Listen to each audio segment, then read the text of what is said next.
qual a sua avaliação, o que você achou do time depois da perda do título aí da Copa Sul-Americana? Reagiu ou não reagiu com esse empate por 1-1? Então, Grice, curiosamente eu achei o primeiro tempo do Cruzeiro bom, muito bom. Pelo menos você viu ali algumas situações em que nas partidas anteriores o Cruzeiro não estava conseguindo desenvolver. Mas vamos começar do início, né? Porque o início do jogo do Cruzeiro ontem, para nós da imprensa e para o torcedor, começou à tarde, né? Com as ausências e com a confirmação das ausências de Caio Jorge e também o próprio Matheus Henrique, né? O Caio Jorge... ao que tudo indica, daqui a pouco o Henrique vai trazer todas as informações.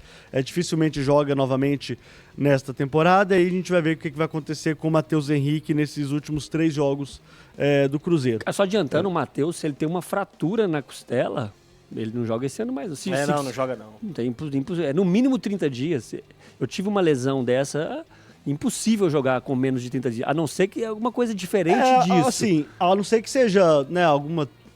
Porque a notícia que a gente tem é que é fratura na costela. Eu tive a fratura na costela agora, né? Vocês lembram disso, né? A minha deu uma trincada, não foi uma quebra. Mas se você encostar, né? Ela acaba Sim, sem dúvida, partir. Sem dúvida. Mas aí também, bom, enfim. Talvez se fosse jogo... Duas perdas grandes aí. Se fosse um jogo fora de, né, que não seja de Campeonato Brasileiro, por exemplo, final de Libertadores. Se fosse uma decisão, jogaria talvez alguma coisa e tentar jogar, mas jogar ali com uma acho que proteção talvez, mas enfim. Não tem nem porquê. Só para constar, o Caio Jorge, lesão muscular na coxa direita e o Matheus Henrique, fratura na 8ª costela.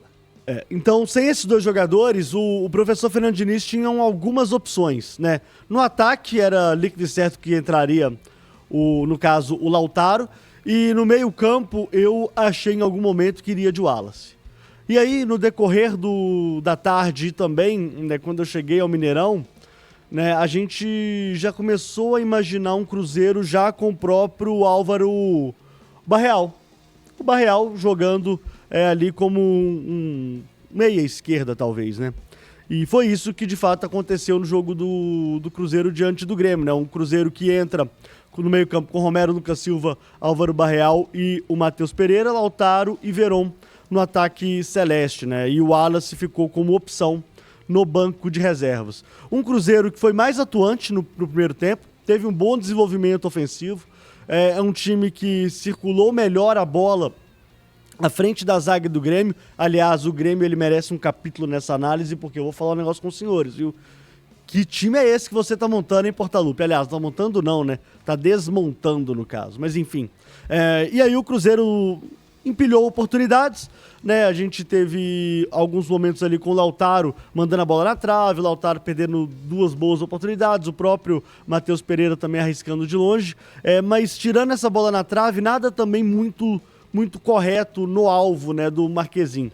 E aí acontece pra mim, Grice, um dos grandes problemas do Cruzeiro e que a gente fala muito pouco. O Cruzeiro se defende muito mal, né? O Cruzeiro ele tem nas 2 fases defensivas, né? Tanto quanto na fase em que a defesa está postada, o Cruzeiro ele tem dificuldade, mas a situação fica pior quando o Cruzeiro ele precisa correr para trás, o Cruzeiro precisa fazer uma transição defensiva ali para tentar neutralizar algum contra-ataque, né? E o Grêmio ontem, gente, era chutão para frente, para correria, principalmente do Soteldo. E assim sai o gol da equipe do Grêmio aos 19 minutos, aliás, um golaço do Bright White de letra, que deu uma leve desmontada ali no Cruzeiro por alguns minutos, e aí na sequência o Cruzeiro martelou, e aí faz um belo gol, inclusive com o próprio Matheus Pereira, que ontem desempenhou um bom papel dentro de campo. A minha dúvida é que o Cruzeiro ele tem uma dificuldade, uma força. O Cruzeiro precisa fazer uma força para fazer gol que beira o absurdo, enquanto para levar numa rajada os caras vão lá e fazem o gol com muita facilidade, né? Essa tem sido a tônica do Cruzeiro ao longo da temporada. E aí no segundo tempo eu achei que... Das temporadas. Das temporadas. Ano passado era a mesma coisa. A dificuldade de fazer gol e a facilidade de tomar gol, é um negócio inacreditável, né? Isso tem acontecido, né? Isso tem desde 2022, vai. 21, talvez. Com o Pesolano, com o Larcamon, com o Pepa. Com todo mundo. Tem sido com o Seabra. Com o Zé Ricardo. Eu falo todos os treinadores. O Zé Ricardo acho que menos. Mas foram poucos jogos também, poucos jogos. né? Mas enfim. E aí chega no segundo tempo, o Cruzeiro martela, o Grêmio blocado na parte defensiva ali, fazendo uma linha mais baixa, né? Tentando fazer o jogo de contra-ataque proposto pelo técnico Renato Portaluppi. Poderia sim ter feito um gol, o Grêmio, sem problema nenhum, porque o Cruzeiro deu espaço para o Grêmio em dado momento, mas o Cruzeiro ele foi menos eficiente no segundo tempo. Foi um primeiro tempo bom, mas um segundo tempo que não me agradou tanto, né? E dito tudo isso, é importante a gente ressaltar aqui, Gris, que o Cruzeiro ele precisa vencer, ele precisava vencer o jogo ontem, né?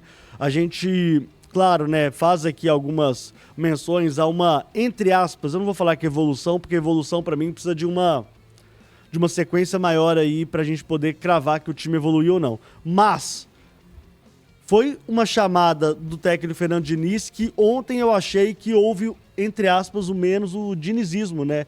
Com menos saída curta, inclusive, com o próprio Cássio. Ontem poucas bolas foram saídas com o próprio Cássio do setor defensivo. Então o Cruzeiro, que tentou de alguma forma ali mudar o seu jeito de jogar, conseguiu em dado momento ser um pouco mais efetivo no setor ofensivo, mas a defesa, mais uma vez, deixou a desejar. E aliás, não só a defesa, né? O ataque ele precisa ser mais eficiente também, Gris.